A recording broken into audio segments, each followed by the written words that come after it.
برادران ملت ہندوستان کے تاریخ اور ہندوستانی مسلمانوں کی قربانیوں سے بھرے ہوئے ہیں۔ حقائق کو سامنے رکھ کر اگر دیکھا جائے تو مسلم وہ قوم ہے جس نے ہر موڑ پر ہندوستان کے بڑے چراغ کو روشن کیا اور ڈوبتے کشتی کو ساحل تک پہنچایا۔ پھیلتے طوفانی موج اور نفرت و تعصب کے بدلے چراغ کو نہ کیا۔ ہندوستان کو حسین و جمیل بنانے اور دنیا میں اس کا نام روشن کرنے کے لیے اہم کردار ادا کیے ہیں۔ ہندوستان کے گلے کو انگریزوں کی تو غلامی سے نجات دلانے میں اپنی جانوں کو قربان کیے ہیں۔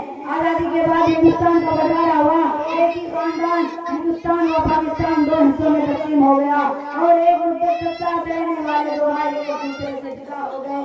لیکن پہلے پاکستان ہندوستان پر حملہ آور ہوا تو وہ ہندوستان مسلمان جو اپنے عزیزوں کے یاد میں تڑپتا ہے، وہ کہتا کہ آج اپنے دو بھائیوں کے ساتھ مل کر حکومت ہند کی اینٹ سے اینٹ بچا دیتا، لیکن وہ اپنے قومی رسوم کو فراموش کر کے بے قدر میدان جنگ میں کود پڑا اور شرف پر قربان ہو کر ہندوستان کے آبرو کو پامال ہونے سے بچا لیا۔ مگر افسوس صد افسوس، مسلمانوں کو اپنی سالیہ قربانیوں کا صلہ ملا کے ان کے 50 سالہ واقعہ اتنے حیرت انگیز اور دردناک ہے کہ اسے اپنی زبان پر لاتے ہوئے بھی خون کے آنسو ٹپک پڑتی ہے۔ فسادات کے ذریعے مسلمان کا قتل عام ہوا، عبادت گاہوں کو شہید کیا گیا، مسجدوں میں سور کے بوجھ لگائے گئے، دکانوں کو چور نظر عاکس کی گئی، کروڑوں روپے مالک کی جائیداد اور اثاثے لوٹ لیے گئے، ان کے کاروبار کو اس طرح تباہ و برباد کیا گیا کہ صاحب زر اور باعزت لوگ بھیک مانگنے پر مجبور ہو گئے۔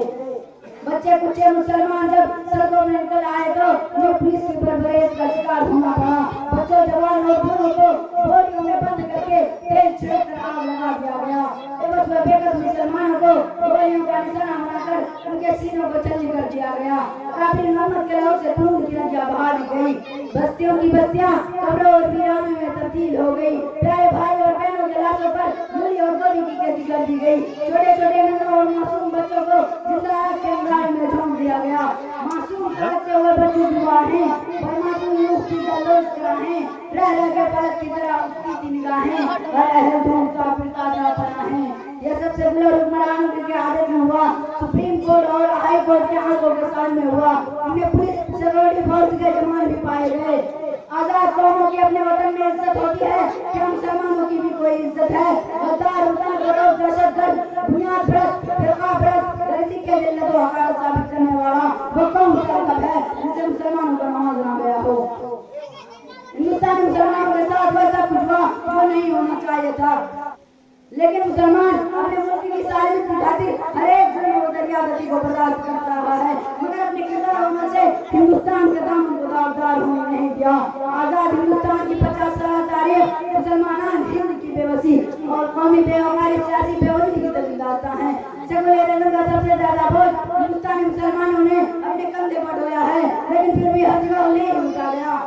جب UPSC نے دیش کی ایکتا کا نعرہ لگایا تو جوک در جوک آگے ڈنڈے کے نیچے جمع ہونے لگے۔ وہ بھول گئے کہ آئین کے دن مراد آباد کے ساتھ کے وقت یہی PPC UP کے وزیر اعلیٰ تھے۔